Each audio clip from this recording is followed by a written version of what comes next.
Welcome to Ditch the Classroom. This is your host, Ariana Vernier, and I'm so excited that you're here. I'm a teacher turned business coach who is so passionate about helping fellow mamas like you ditch the classroom and pursue your big, hairy, scary dreams. Imagine a life where you could still impact the world, but do so while following your passions and spending more time with your babies. In Ditch the Classroom, we'll explore ways you can do just that. Myself, guest experts, and amazing teachers who have also built a successful business will share tools, tips, and resources to help you ditch the classroom too. Are you ready? Here we go. This episode is sponsored by our brand new Boss Babes giveaway. So between now and October 29th, you'll have the chance to win a spot in my signature program, Brand New Boss Babes. This program contains all of the strategies and tools that has allowed me to replace my teaching income and has also helped other women like you start their ditch the classroom journey and allowed them to start replacing their income outside of the classroom while spending more time with their babies and offering services that they love for clients that they really want to work with. This program contains 8 modules with short implementable videos, templates, and workbooks. These modules are designed to give you quick and actionable steps to take to starting your business so that you can replace your income and ditch the classroom too. In order to enter, all you have to do is leave a review of the podcast wherever you're listening, and make sure to include your Instagram handle so I can contact you if you are our winner. You can also get another entry into the giveaway by screenshotting the episode that you're listening to, post it on your Insta stories, and tag me in the Insta story at ariana.vernier. That way I can see that you posted this entry and make sure it gets added to the giveaway. This giveaway is for y'all to help you start your ditch the classroom journey, but it's also helping me to spread my message to more mamas and teachers like you who are ready to start their ditch the classroom journey. So I really appreciate every entry that you make into this giveaway. Thank you from the bottom of my heart. I will draw the winner for the giveaway on Thursday, October 9th on my Insta stories, so make sure you tune in then.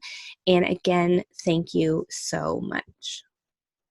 Welcome, everybody, to the Ditch the Classroom podcast. Today, we have our very first guest, Alex Collier. She's a teacher turned web designer, and I'm super excited to have her on. So welcome, Alex. Hi, thank you for having me. Yeah, of course. So we connected about a year ago now at a conference, and you're a web designer like I am, so I'm super excited, and I love talking all things web design. I'm super geeky like that. But yeah, so if you want to just kind of jump in and start by sharing a little bit of your teaching journey, we can go ahead and start there. Yeah, sounds good. So my journey to teaching was non-traditional. I didn't study education in college and undergrad. I did an alternative certification program in Chicago called the Inner City Teaching Corps. And so I started teaching 8th grade at a charter school in Chicago the August after I graduated from college, with like only a few weeks of preparation over that summer through my program and a few weeks of student teaching summer school. I also got my master's in education through that program. So it was a 2-year program, and I was like taking classes at the same time. And then in 2014, my husband and I met when I was living in Chicago, and he had moved here to San Antonio for a job. So we had been long distance. So in 2014, I moved down to San Antonio and got a job at another charter school. And I was teaching 6th grade. I was teaching English this entire time. So I taught 6th grade when I moved to San Antonio at another charter school. And I was at that school for 4 years. Both of the schools I taught at, the one in Chicago and the one here in San Antonio, were like high needs, low income. So a lot of dealing with like lack of resources and support, huge class sizes, really long hours. And I ended up ditching the classroom in 2018. Awesome. So we have a pretty similar story because I'm from Michigan originally, and I came down to Texas for my first year of teaching. So my husband and I were separate for a year. So we kind of have the long distance thing in common. That's really cool. Were you originally from Chicago? No, I grew up in Ohio. So okay. A fellow Midwesterner. Awesome. You kind of mentioned it already with the lack of resources in your school and stuff. Is there anything else that really led you to want to ditch the classroom? Yeah, I would honestly say, in thinking about like my journey to ditching the classroom, the bulk of that journey was in this part, the like figuring out even that I was going to leave. So I got into education because I thought that education was a way to solve a lot of the problems I was seeing in the world. And I thought being in the classroom would be the best way for me to affect change. But I started growing really disillusioned with that notion as I realized there were just like so many other issues impacting my students' lives that had nothing to do with education. And I started to get actually kind of angry about how there's this narrative of like the education crisis. And I think we expect we put a lot of that on teachers to solve that. And like test scores are such a huge deal. But we're not given the support to be able to do that. And I especially think as a woman, and teaching being like a female dominated profession, I think we expect women to be the quote unquote caretakers of society, and therefore to do teaching because it's like nurturing and taking care of children and it's rewarding. But that we say that like kind of as an excuse to avoid like good working conditions and pay. And I there's so many like posters and inspirational quotes I've seen. Like my school had this poster that was, a good teacher is like a candle. It burns itself out to light the way for others. Or people will say things like, oh, teachers do it for the outcome, not the income. And like people think those things are so inspirational. They're like, that's pretty messed up when you think about it. Like teachers are professionals. We're not doing this out of the goodness of our hearts, although that may be part of the motivation. It's a job, and a job that we've trained for. So that was I felt like I just couldn't carry that burden anymore. And the expectations versus like the time and resources I was given to meet those were just so unrealistic. I felt a huge lack of respect from students, not teachers, but students, parents, and administrators. And I just felt like this isn't a job where I'm able to take care of myself. And so that was kind of ultimately what led to me making the decision that it was time to get out. Yeah, I was in a Title I school also. And like you said, the lack of resources and just having to feel, like you said, like a martyr. And it just leads to teacher burnout. And I don't even know what the percentage is of teacher burnout, but I know it's ridiculously high. We're just not supported the way that we should be to be able to maintain that as a career. And I can't think of any other career where you don't have the support that you need to be successful in all areas of it. Like you're expected to provide so much. So I totally get what you're saying.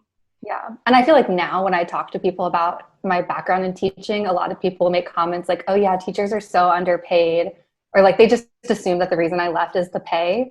But for me, that really didn't have a lot to do with it. It was just like, the working conditions and feeling like I didn't have the support. I actually took a pay cut when I left teaching for like the first few months of my first design job. So it definitely wasn't about that for me. I don't know if you hear that from people too. Yeah, I do. And I think that taking the pay cut is definitely worth it for saving your sanity.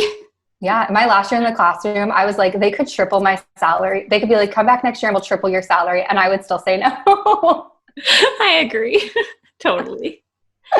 So as you kind of prepared to leave the classroom, what would you say was one of the biggest things you had to overcome?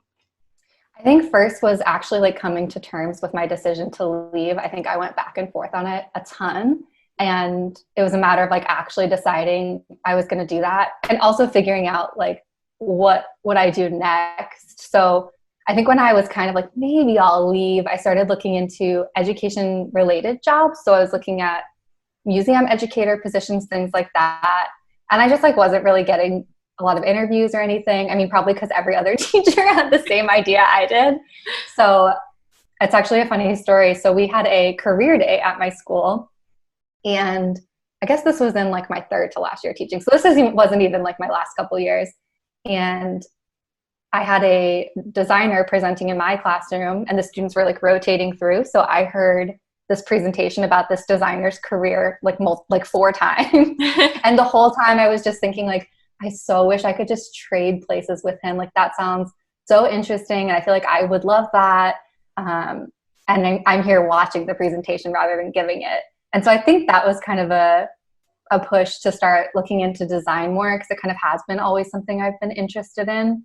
And I ended up enrolling in an online boot camp for UX design. And so I was doing that my last semester in the classroom. So I was like teaching during the day and then working on that evenings and weekends, which helped me build a portfolio of design work. And then I was able to get hired based on that portfolio the July after I left the classroom.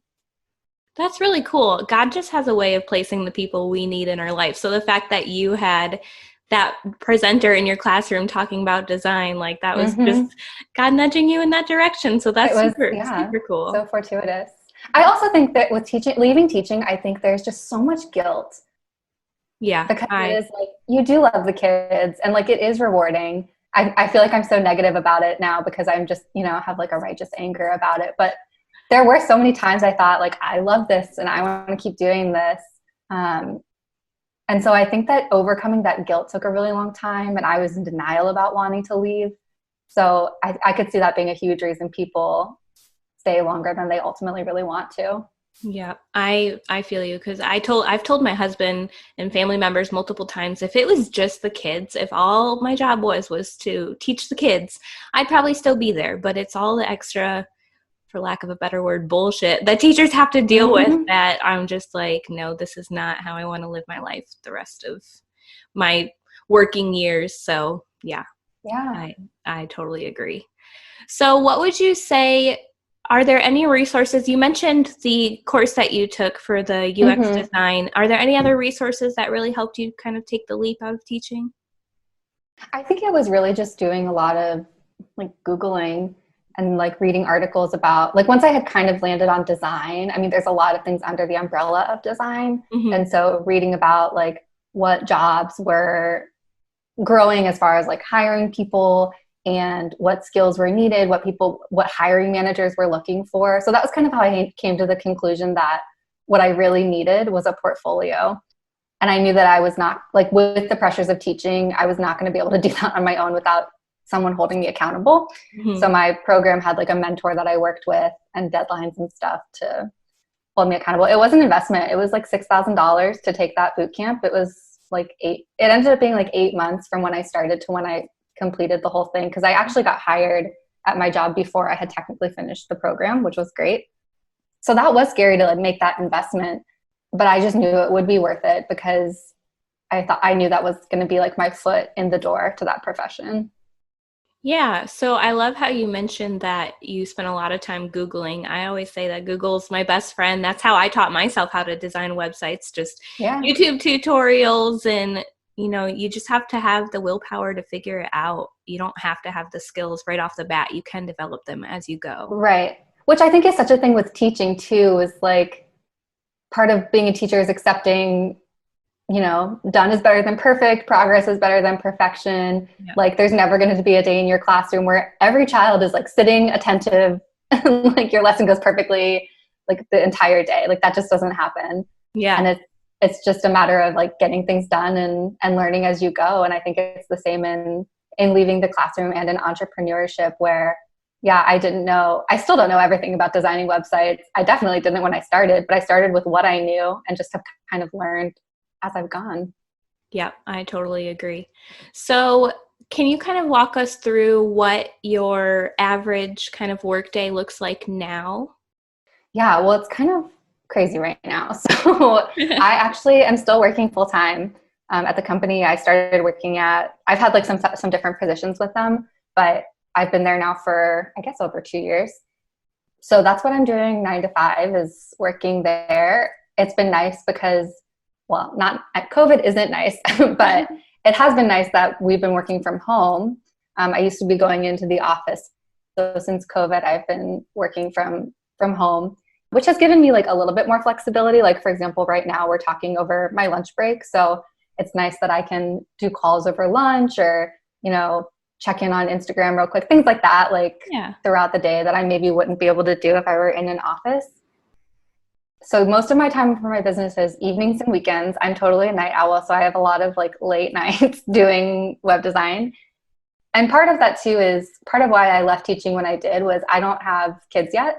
And I knew that doing this, what I'm doing right now, would be so hard with kids. And so I wanted to give myself time to make that transition Mm-hmm. and like settle into more of a routine where I do have some flexibility before I have to deal with like another thing that's taking up my time and energy. Awesome. So you were saying that that works really well for you. So if you had anything to say to teachers who are trying to start something while they are still in the classroom, do you have any tips as far as that goes? Like starting this to grow into their full time?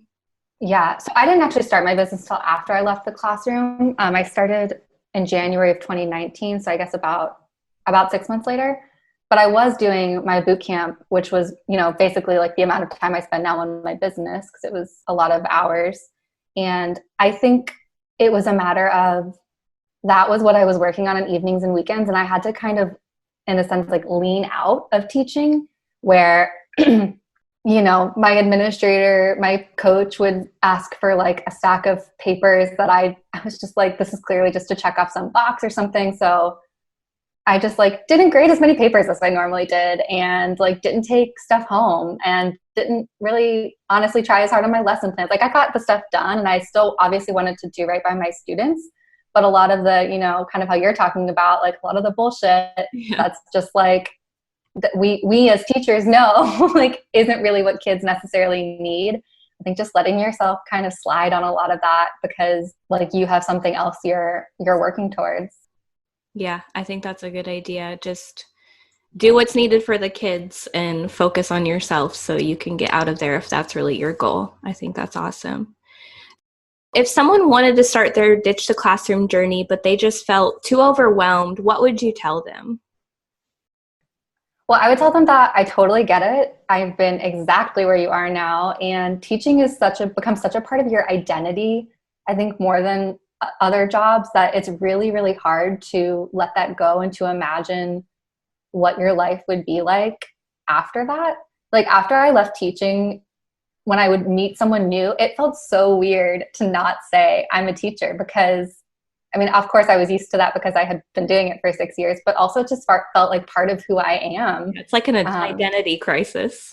It kind of is, yeah. And so I think a lot of it is just kind of mindset, as I mentioned, like deciding that I don't think you can be wishy-washy about it. Like, well, maybe I'll leave because you're just going to want to stay comfortable where you are. And like you have your income is there and like, it's just easy to stay. But if you decide like, I am going to leave and you have a plan to make it happen, I think that that's how you can make that transition. And I mean, for me, I made that decision like a year and a half before I actually left. Like I went into my last year in the classroom knowing like, this is my last year in the classroom, not maybe I'll leave after this year or I'm still thinking about it. Like I knew I was going to start that boot camp in January and this was it for me. And I think that allows you to really focus on making that move. Mm-hmm. And I also think like you don't need to know exactly what you're going to do when you leave the classroom. Like I knew I wanted to do something in design, but I didn't have, I knew there was some like, what's the word? I guess like nuance there of the different things I could do with my portfolio. And I think once you leave teaching, like once you get your foot in the door somewhere or just start something, it's kind of a compounding effect where that is going to lead somewhere else, is going to lead somewhere else, going to lead somewhere else. Kind of how I was saying, like I'm with the same company, but I've had several different roles in this time that I've been there. So just like focus on making that first step out the door happen. Like you don't need to really stress out about, what's going to happen in the year, 2 years, 5 years after that. Just focus on that first step. Yeah, it's kind of like in Frozen 2, just do the next right thing. Take that next step. You don't have to have the whole picture, completely figured out. You'll get where you need to be, basically. Yeah. Is that how it was for you too? Yeah. When I left, I originally was just like gonna nanny so I could have my daughter with me, or I was gonna deliver groceries, and now I never even did any of that. So just like having the determination to make something work, but you don't have to know exactly what it is. Yeah. From start. You'll figure it out. Yeah. Plus, once you leave teaching too, I feel like I just have so much more space in my life, like to think about other things and just energy to, I feel like even like hang out with my friends. I mean, obviously I'm not really hanging out with people now because of COVID, but I feel like I just became like a better wife, a better friend, a better daughter after I left teaching because I was able to focus my energy on those things. Mm-hmm. You have time to fill your own cup rather than pouring to everybody else and not having any time for yourself. Yes. I always laugh when people tell me like, oh, you left teaching, don't you miss your summers? Like, it wasn't that so nice? And like the rest of my life is summer now. Right. Yeah. I love that. Every day. The rest of my life. I love that. So do you have any resources in your business that you think would help somebody who's interested in more of the web design kind of field? Yeah, so I have a resources page on my website with a lot of the tools I use for my business, and that's just alexcollierdesign.com/resources. And also like some freebies to help you with your website. Like whether you're interested in doing web design as your move out of teaching, or whether you're building some other sort of business where you need a website, I think getting a website up and running just automatically makes you more legit, helps you feel more confident in your business. So I would definitely encourage anyone who is doing some sort of side hustle while they're teaching to, start looking into a website. Also on Instagram, I share a lot of design tips. So people can always follow me there as well. And what's your Instagram handle? It's at Alex Collier Design. Perfect. So I'll drop the links for those in the show notes for everybody. But yeah, I think that's all of the questions I had. Is there anything you want to kind of close us out with? Any last thoughts? I guess I would say, like, I think that being a teacher really did shape me into the person I am today. And it's always going to be part of who I am. Like, it's definitely part of my ethos in my business is educating people. And when I work with clients, wanting to have that education piece as well. And I think because of my time in the classroom, like, I'm good at breaking down concepts and explaining things to people, especially like tech can be so intimidating to people. And it's similarly rewarding to teaching, where when people have that concept that clicks with them, like you get that moment of, having imparted knowledge, and like you still kind of get to have the teaching side of things. Yeah. So you don't have to like give that up totally. Except you don't have to call anyone's mom. That's what I like about it. That would be weird calling a 30-year-old's mom. Like a client's mom. That's awesome. Well, thank you so much for being on with me today. I'm really grateful you're our first guest, and this was a lot of fun. So yeah, I am so glad you're doing this. I would have loved having this resource when I was starting my Ditch the Classroom journey. So a lot of people are going to benefit from this, and it's really going to help people. Awesome. Well, again, thank you so much. And stay tuned in for the next episode. Thanks so much for hanging out with me today. Before you go, make sure you take a minute to subscribe to the show, leave a rating and review, and check out the show notes for a free gift to help you ditch the classroom.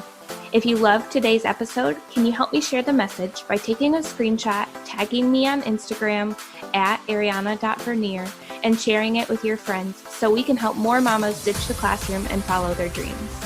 Until next week, y'all, keep following the dreams that were placed in your heart so you too can ditch the classroom.